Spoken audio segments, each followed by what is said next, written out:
Hi, everybody. Welcome back. This is the post-race press conference from Arlington 2, round number 11 for the 450s, round number 4 for the 250 West Coast Championship. Congratulations to Cooper Webb, Eli Tomac, Ken Roxon, 1, 2, 3 in the 450 and the 250. Hunter Lawrence, awesome ride. Jalik Swoll, great job. Kyle Peters, welcome back to the podium. Good ride for all three of you guys. Coop, I'm going to start with you. You know, I said this on the broadcast. We don't often get to see you and Eli and Kenny all be up front together. You guys end up there sometimes together, but you don't always start together. So is this any bit extra meaningful, just knowing that the three kind of heavy hitters in this class all got up there together and you were able to get a win kind of with that environment and not just kind of a scattered start, you know, just have everyone up front like that? Does that mean a little extra to you?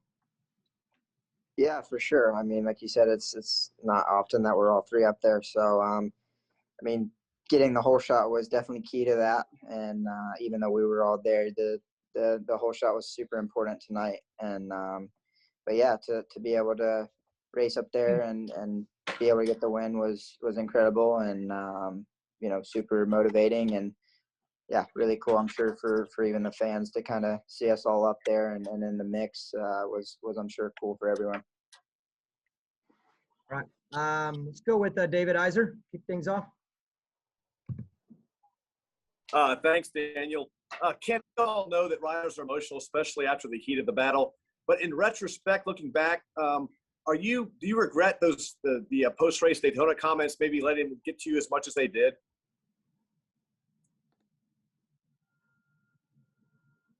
Sorry, I have to take it off of mute. No, I mean, you know, I said what I wanted to say, but you know, of course, you know, now fingers get pointed to, you know, with how my races have been, but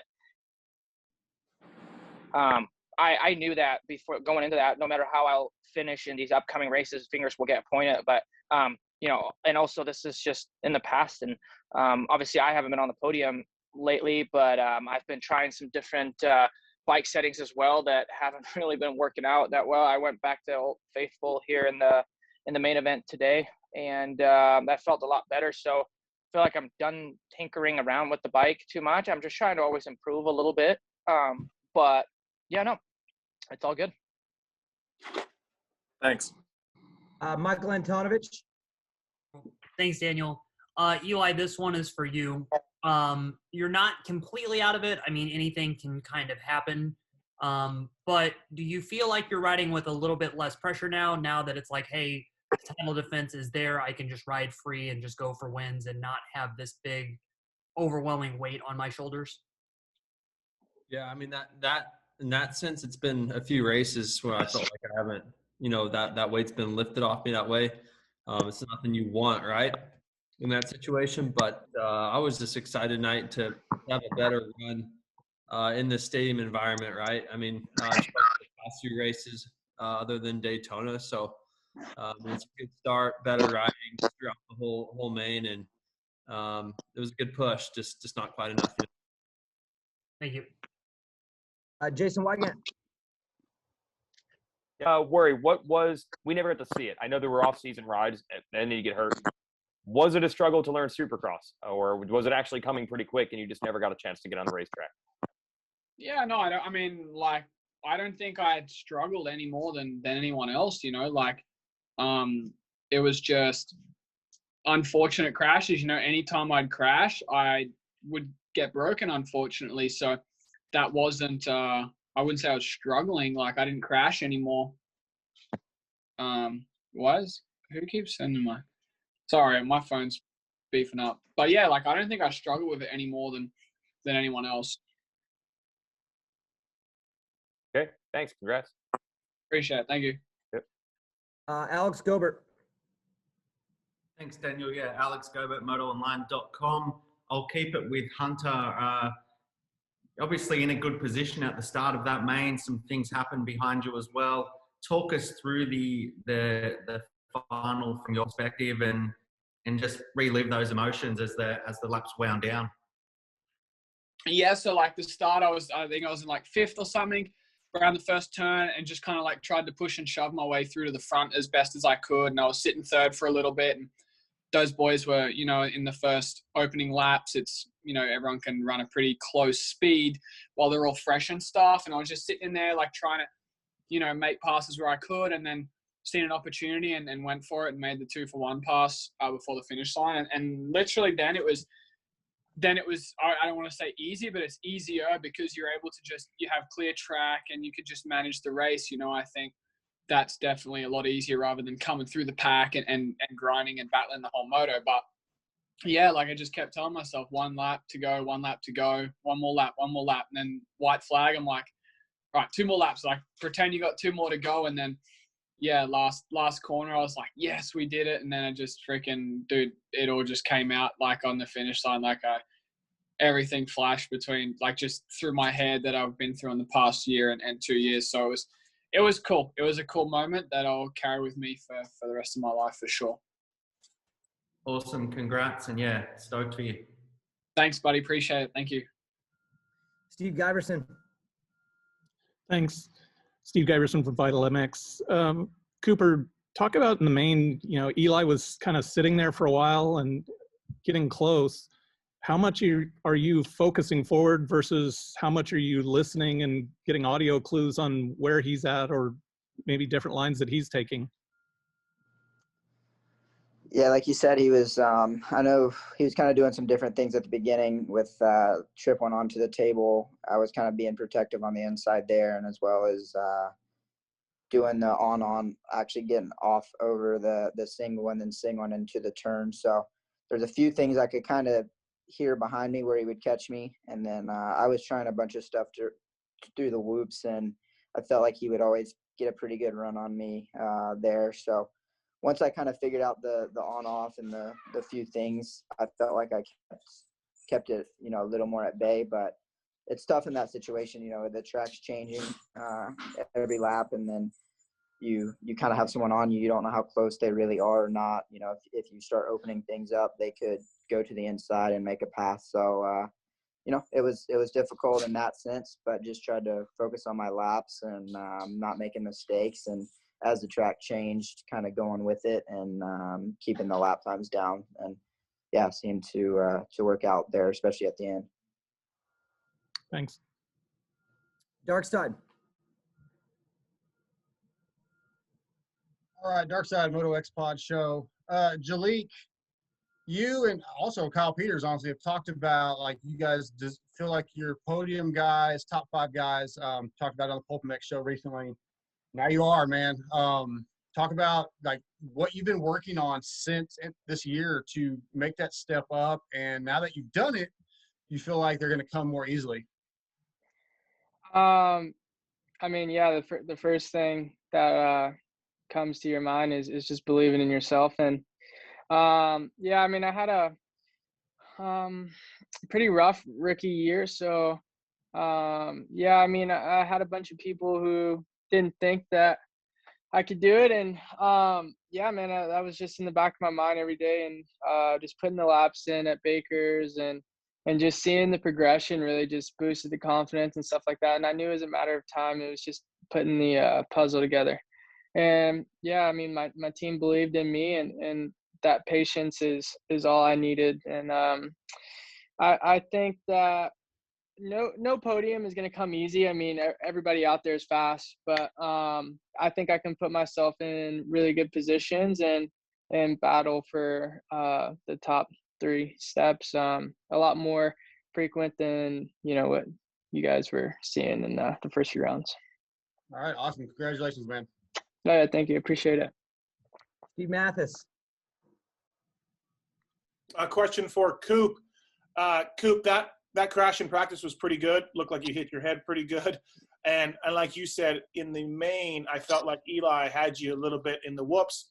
So I guess what'd you take us through the crash and the after effects of that? And if a little bit in the main event, if you did want to make sure that you didn't have the same thing happen again and were a bit cautious.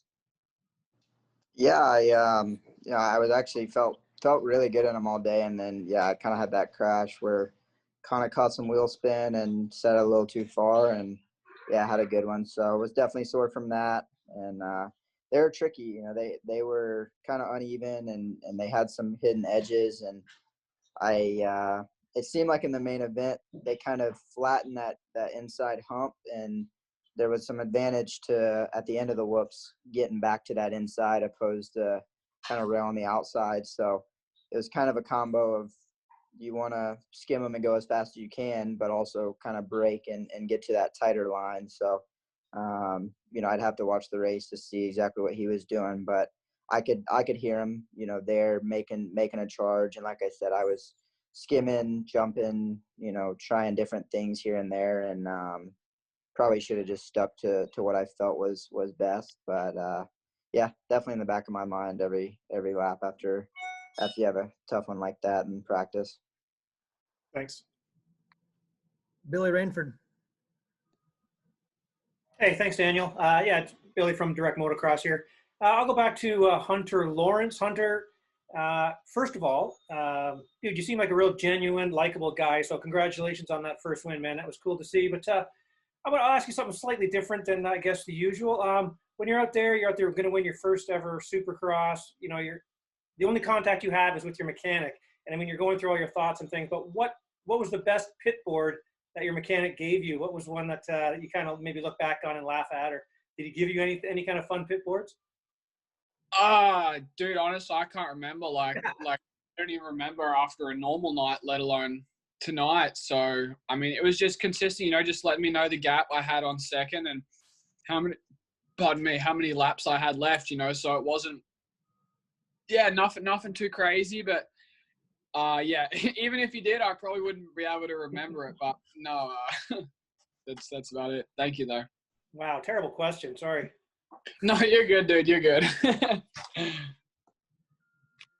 Moto X Addicts, Dan Lamb.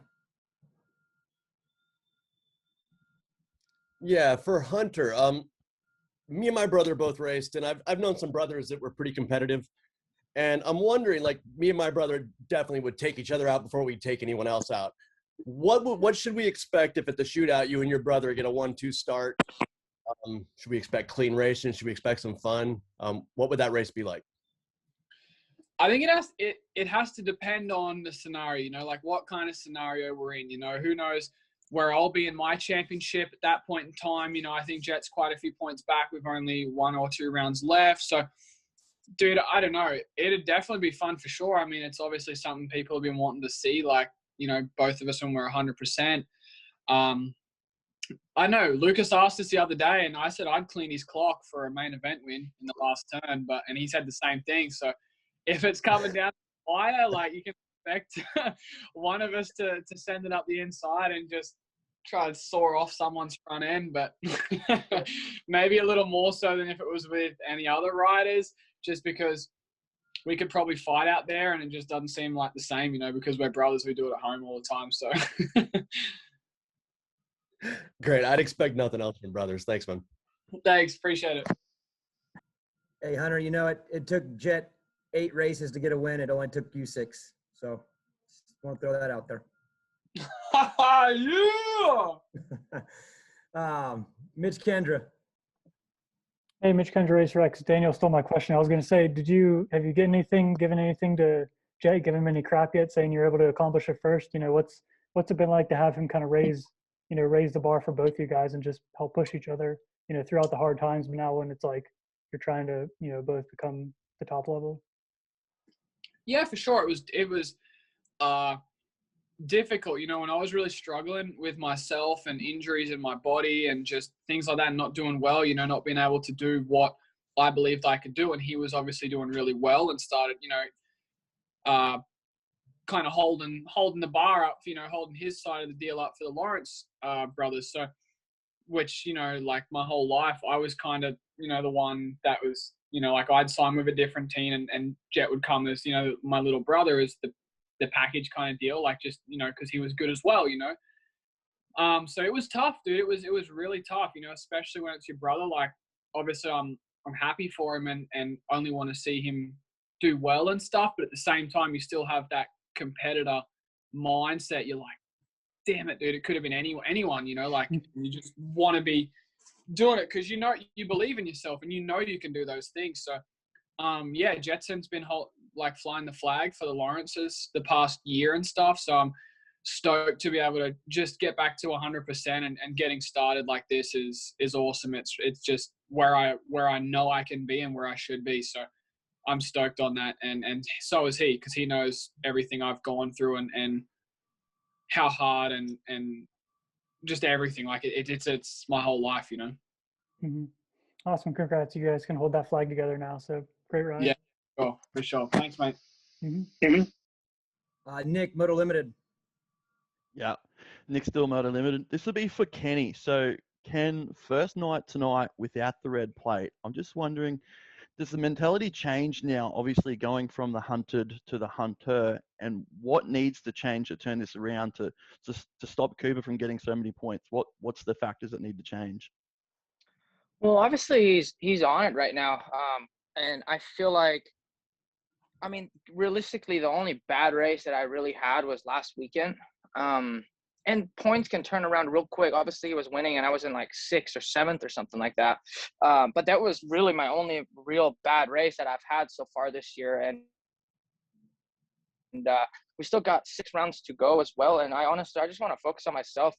The red plate, I mean, of course, it's a nice little something to have on the bike, you know. But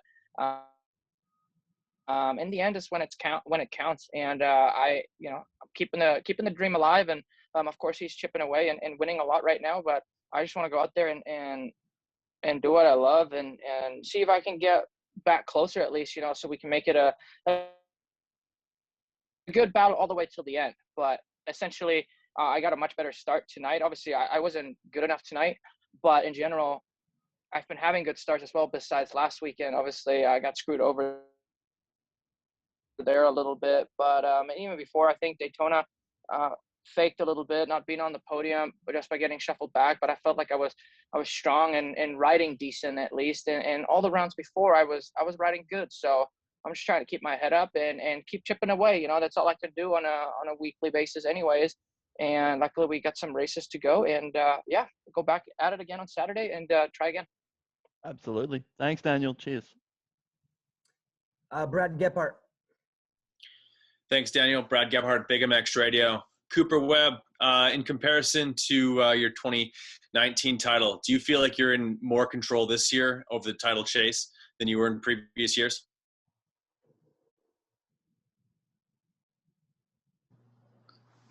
No, you know, I don't think you never feel truly in control, because in racing, you never know what can happen. 2019 was a totally different year and everything. And, you know, I had a lot of great races that year, and it just seemed like a solid year. Like I didn't really have any bad races or real issues. And so every year is different. I think this year you have ups and downs. You know, you have struggles, you have good nights. The competition's always stronger, better. Everyone's evolving. So, you know, I don't think you're ever in control. I think, you know, obviously right now I feel like these last few races have been really good, and I'm in a good spot all around, you know, physically with the bike and as well as mentally. And I think that experience that I had in 2019 surely helps, you know, with how to deal with things and how to approach the championship, no doubt. But like I said, I don't know if you're ever truly in control, because you never know what can happen with racing. All right. Thanks, you. Is Hunter still on? Where'd he go? Little update for you guys. Some of you know Billy just said update 250 points. McAdoo actually was docked a couple spots, so Hunter is points leader. So I don't know if he's still here. If he is, good job, bud. But he might be gone. Matt Lawson, MFP Magazine out of Canada. Had a question for Jalik Swoll. Coming out the track, you were smiling so hard. Honestly, it looked like it was twisting your helmet. You have had a good history at Loretta Lynn, stuff like that. How does the placement here compare to the feelings coming out the track on that? And if I could add a sub question, how cool was it having all the guys come up to you when you came up to the podium? That was such an awesome deal. Man, it just feels good. You know, I was pretty well off in amateurs and I won a lot, and Yeah, man, you just get used to it. You just get used to being up there, and it starts to not feel as good as your first one. You know what I mean? And I always had it in the back of my mind that I wasn't gonna be satisfied, and I wasn't gonna smile until I did it on the big stage. And damn, it just feels so good. Like I can't even believe it right now. And yeah, man, it feels good. You know, all these guys who come up to me are guys who help me week in and week out, and know my talent and what I can bring to the table and stuff like that. So for them, you know, they just finally seen someone that they've been mentoring, you know, bring out what they know I can do. You know, I mean, these guys see me at the practice track, and they know what I'm capable of. So to finally back it up and just finally get on this, you know, the podium, it feels really good. And it's a single man sport, but it really is a team sport at the end of the day. Takes a team, takes an army. Revista Awesome, man. Congrats. Hey, thank you, Daniel. Sorry, I was on mute. Hey, Kenny, I wonder if you could help give some insight into where you are mentally. You get a lot of press nationally and internationally. I'm sure you're aware of that. And I'm just wondering if you could give us some insight into, at this stage in the series, where you are mentally, and if the focus is really on bike settings at your level, or is it just a mental test at this point for you to win this championship? Yeah, I mean, well, first off, I honestly try to stay off of any kind of media stuff as much as I can, just because I'm trying to be in the moment and enjoy what I'm doing. So I'm honestly just trying to keep it pretty mellow. You know, I knew coming into the season that it's a long season and there's always going to be ups and downs, and the last few races haven't been the greatest, at least results wise. So I'm honestly still in the same mentality of just going racing and trying to enjoy what I do. To be honest, I feel like this is when I function the best. And you know, if you really look at it, 12 points isn't too much. I mean, you don't never want to get comfortable. Like Cooper said, you know, anything can happen. And I mean, of course, you know, there were a couple of points taken away from me even in the beginning of the season, and if I could have those, it would be even tighter. So I'm honestly just going to continue doing the same thing and try to put myself in good position with some starts and see if we can snag a couple of wins here and there, and then see where we're at in the end of the season. Nobody ever said that it was going to be easy. You know, no championship comes easy. So I'm honestly just trying to be stable and be relaxed and enjoy what we're doing. And that's the fun part about competing. Thank you. Thank you. Michael Antonovich. Well, thanks, Daniel. This one is for Kyle Peters. Kyle, you're coming off a 20-0 perfect season in the Kicker Arena Cross Series, second consecutive championship. That's a huge accomplishment already because we know how cutthroat that series is. But for you to come in and then get a podium like this, you've been a podium contender in the 250 class before, but this is like a very nice reminder for everyone that you have this speed. What is this plan for you at this next point in your career? Because for a lot of guys, Arena Cross is the tail end, but you're right in the thick of things right now, and obviously still one of the top guys in the 250 class. Yeah, for sure. Arena Cross is something that is a lot of fun, and I've been very grateful to be a part of that.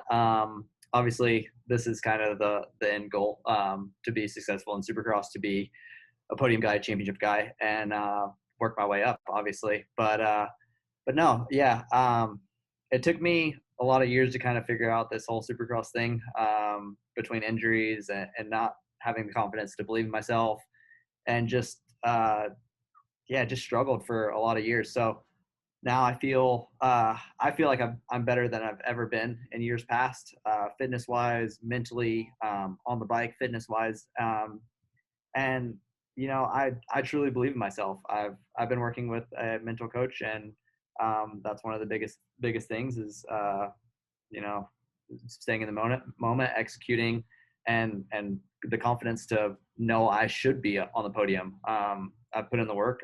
We've put in the time, and the team has given me a good enough bike to go out there and do that. So yeah, you know, I'm pumped to get this podium.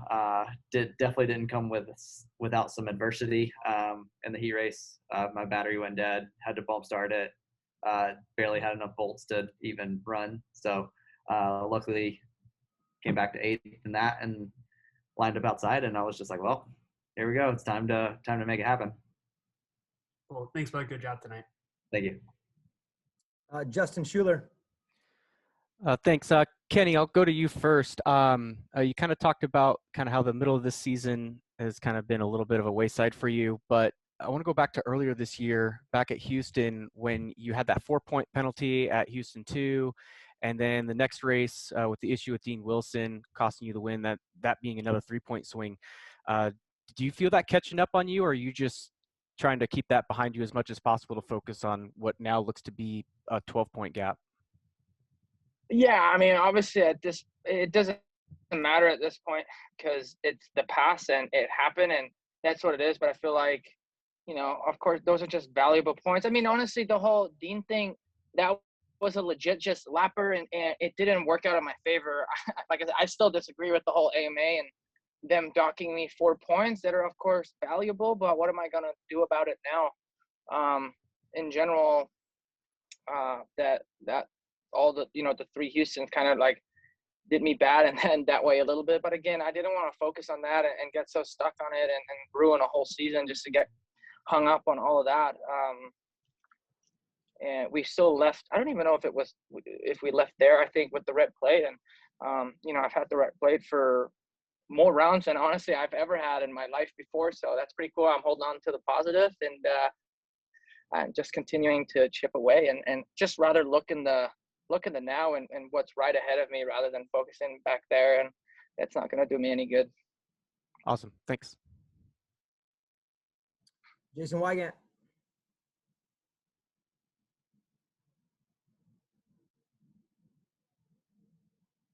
Weege. Yeah, another one for Kyle Peters. Can you describe the Phoenix Racing Honda team? They're kind of new to Supercross, but they race like every series, not just arena cross with you, ATVs, off-road. Can you talk about how this team functions and what level is this team? Because you have it on factory teams before. For sure. Yeah, the Phoenix Racing Honda team is pretty wild. So we have arena cross, Supercross team. They do the GNCC racing. They also do the ATV, GNCC, and then ATV motocross. So it's a huge team. There's a lot of working aspects part of it. And yeah, I mean, we got some really good motors. From JGR shut down, we got Dean Baker and Mitchell Key came over, helped us out motor-wise, and that's helped us out a lot. Our bikes are running a lot really well. And then we have Johnny Oler doing our suspension. So our bikes are right there. They may not be that 1 or 2%, but ultimately, like it's good enough for me to go out and be on the podium and get a win. So yeah, big thanks to them and all that they do. 2 more questions. David Iser and then Steve Mathis. You can close it out. Iser. Thanks, Daniel. This is for Eli. Eli, they speculated tonight on the broadcast about your motivations maybe changing after you won your championship. I know you've got 2 wins this year, multiple podiums. Can you just address this? If you watch Daytona and tonight, I mean, I see tons of fire. Are you differently motivated since winning last year as opposed to this year? It might look like that from the outside, but no. I mean, there's no better feeling than winning, and that's the only reason like I line up every time is to try to get a win. So yeah, really it's been position early on in the race, right? And a strong field and maybe some races not not starting up front. That's been big for me. Tonight was much better for the tighter track situation. And that's where I feel like I've been struggling, you know, is when I'm buried in the pack. I haven't had those races where I come through, right?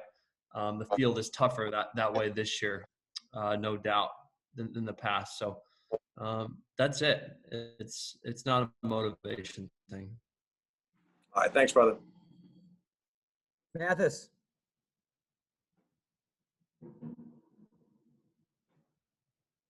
Sorry. Question for Coop. This was the first over 50-second lap time track we've had all year long, outside of Daytona, of course, traditional Supercross. You won tonight. you win when they're shorter. So, I know you like both of them, but it's got to be a little bit more refreshing for all of you guys to have a longer track. Do you agree? Do you wish they were more longer? You didn't do as many laps? Yeah, I mean, like you said, it's been on the shorter end at some events so far. That's for sure. We're racing at a lot of the indoor venues this year, opposed to being able to go all 17 different like we normally do. So not sure if that's the reason or what, but it's definitely nice to have a little longer. I mean, tonight was a little different with the obstacles that they put in to add time, singles and tight turns and stuff like that. I mean, I don't know. I mean, it's good to get it longer, but I felt like for racing, it still was quite tight and not a lot of differences in what we were all kind of doing. So, I mean, it's tough, I'm sure, for the track crew and everyone, but it's definitely nice when we have some longer ones and just to kind of, I feel, separate the field as much as we can. I mean, like Eli said, we're all so close this year.